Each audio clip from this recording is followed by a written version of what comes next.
Betul. Mbak Esa, saya akan minta Anda komentari khusus soal utang. Ya, mari kita sama-sama lihat tayangan grafis berikut ini, pemirsa. Bagaimana perbandingan utang di era Presiden Joko Widodo dan juga di era pemerintahan Presiden Susilo Bambang Yudhoyono.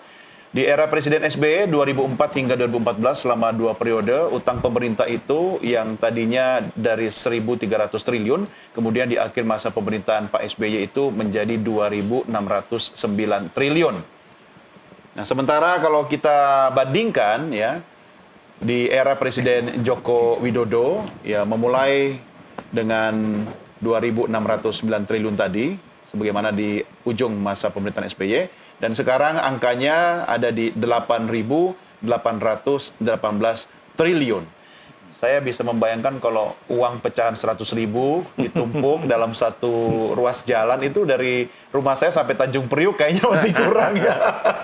Mbak Esa, ini saya bagaimana menerjemahkan secara sederhana kepada publik bahwa yang namanya utang itu memang pasti pemerintah perlu. Tetapi dengan angka segini apakah kita harus cemas atau bisa menuju Indonesia emas? Gimana? Oke. Jadi terkait dengan hutang, berarti kan kita akan melihat ke porsi anggaran APBN. Berarti kita melihat penerimaan dan pengeluaran. Tentunya dengan ini pengeluaran pemerintah pasti banyak ya untuk melakukan pembangunan-pembangunan. Namun terlepas dari itu pun juga kita ada pengeluaran rutin, misalnya contohnya KL, kemudian pegawai dan lain-lain gitu ya. Nah masalahnya tadi adalah peningkatan hutang yang secara signifikan antara 2 periode tersebut gitu ya. Bahwa kalau kita lihat berarti intinya adalah ada penerimaan yang kiranya tidak bertambah secara signifikan. Itu berarti masalahnya sehingga yang harus ditutupi oleh hutang tersebut. Ya, sementara kita mencicil itu bunganya dulu kan? Betul. Belum pokoknya begitu kan? Betul. Dan itu sudah membebani APBN begitu? Ya betul. Ya. Dan kemudian kita pun juga harusnya melihat bahwa utang ini sebenarnya kan dikeluarkan sekarang ya, pengeluaran untuk sekarang dan harusnya bisa dibayarkan kan. Tadi bunganya dulu yang secara rutin menjadi pengeluaran juga ya kan. Masuk APBN. Dan kemudian ketika jatuh tempo dia juga harus dibayarkan. Betul. Nah, ini pun juga ada isu bahwa tahun depan itu cukup besar sekitar 800-700 yang harus dikeluarkan gitu ya. Dan ini menjadi beban. Kemudian membayar itu dari apa gitu kan? Kalau misalnya memang penerimaannya juga masih segitu-segitu aja atau meningkat secara tidak signifikan misalnya ya.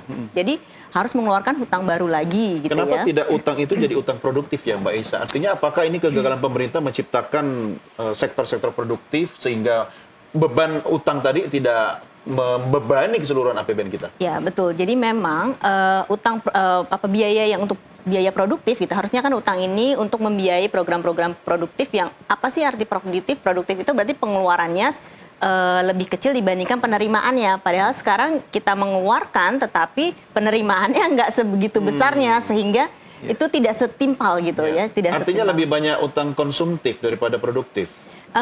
Salah satunya ya, kemudian juga ketika misalnya contohnya infrastruktur, ya pengeluaran terhadap infrastruktur. Apakah infrastruktur itu kemudian bisa mendatangkan output di sektor industri yang segitu setimpal gitu atau lebih tinggi gitu ya? Nyatanya kan belum terlihat sekarang kan? Belum kan? Belum terlihat. Tadi saya pinjam statementnya Prof, mungkin nanti akan dinikmati di 10-20 tahun yang akan datang. Dalam tanda petik, bisa nggak seperti itu logika sederhananya? Bisa jika, ada jikanya. Kalau misalnya tadi ya, dari sisi usahanya ya, industrinya, apakah industri tersebut didukung oleh birokrasi yang baik, kemudian tidak ada jadi easy doing of business itu yang harus juga iklim bisnis yang baik, ekosistemnya bagus, ya kan? Dan yang paling penting korupsi harus ditekan ya. Betul sekali. Nah ini yang masih menjadi PR ya sebenarnya ya. Kemudian balik lagi tadi ke hutang. Nah intinya utang ini memang harusnya menjadi balik lagi ya menjadi output yang produk yang lebih tinggi lagi sehingga bisa membiayai hutang tersebut. Tapi sampai saat ini kan belum. Jadi kita harus menambal apa yang kita bayarkan dengan hutang baru lagi ketika harus jatuh tempo tersebut.